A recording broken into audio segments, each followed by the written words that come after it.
Buongiorno a tutti e bentornati nel mio canale. Per chi è entrato per la prima volta, io propongo ricette semplici, gustose e anche veloci. A volte sono un pochino più complicati, ma questa vi assicuro che è semplicissima da cucinare. Andrò a preparare un sottofiletto in padella, veramente gustoso e da provare. Farete un ottimo figurone e piacerà a tutti. Sei curioso? Vai a vedere la ricetta e se puoi lasciami un like, un commento soprattutto, che è ben accettato, e condividi.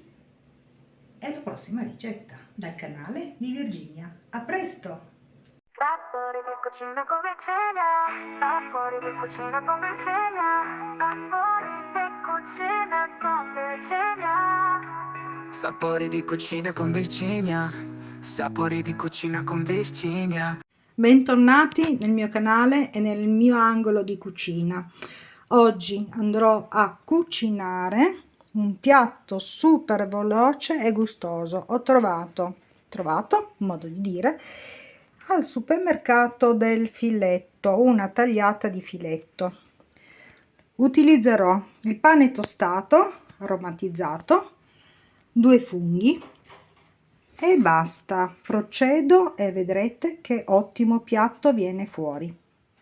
Tolta la base delle radici, adesso o si pelano o altrimenti passate velocemente sotto l'acqua in modo che i champignon non assorbano troppa acqua.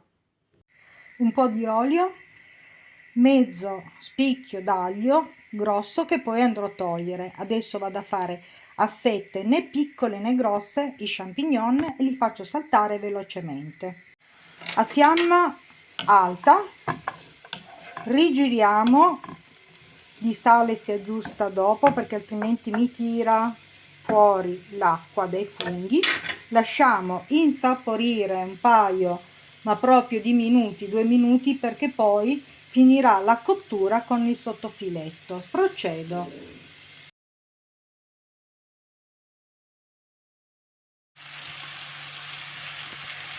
A proposito di funghi, possiamo utilizzare qualsiasi tipo di funghi. Io sto utilizzando gli champignon, dipende dal fungo, li fate saltare più o meno. Devono essere croccanti, un po' al dente. Tagliati grossolanamente, come vedete, faccio saltare un paio di minuti, spengo perché termineranno la cottura con la carne. Padella a parte. Di solito utilizzo sempre la stessa padella, ma per velocizzare vado a prenderne un'altra.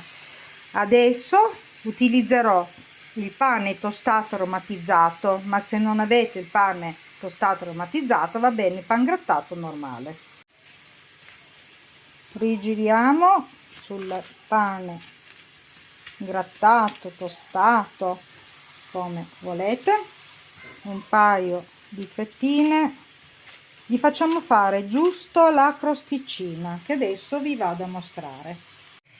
Avvicino la telecamera, c'è un po' di vapore, come potete notare non c'è acqua perché non ho aggiunto sale. Fatto saltare a fiamma moderata.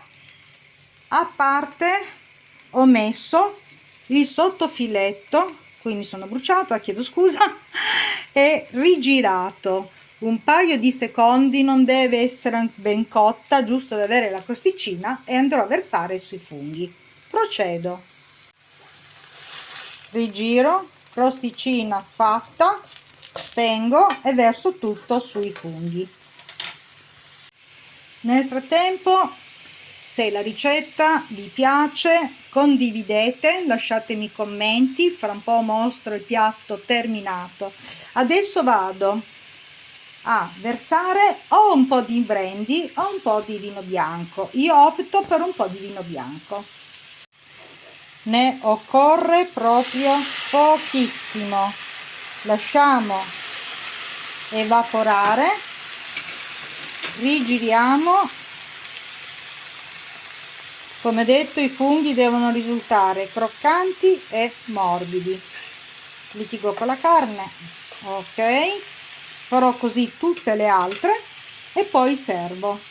A questo punto una spolverata di sale, spengo, impiatto e lascerò che il gusto rimanga insieme per un paio di secondi. Pronto, terminato la tagliata di sottofiletto ai funghi, praticamente alla boscaiola. Un piatto super veloce e gustoso, adatto in ogni occasione. Volete prepararvi i funghi il giorno prima? Li preparate, lasciate in frigo e poi vi fate la vostra tagliata. Nello stesso modo possiamo cucinare anche delle braciole o delle fettine di lonza, che consiglio sempre di metterle comunque un po' per ammorbidirle con un po' di vino bianco. Spero che la ricetta vi sia piaciuta. Grazie per la visione, alla condivisione e alla prossima ricetta dal canale di Virginia. Alla prossima! Sapori di cucina con Virginia, sapori di cucina con Virginia, sapori di cucina con Virginia. Sapori di cucina con Virginia, sapori di cucina con Virginia.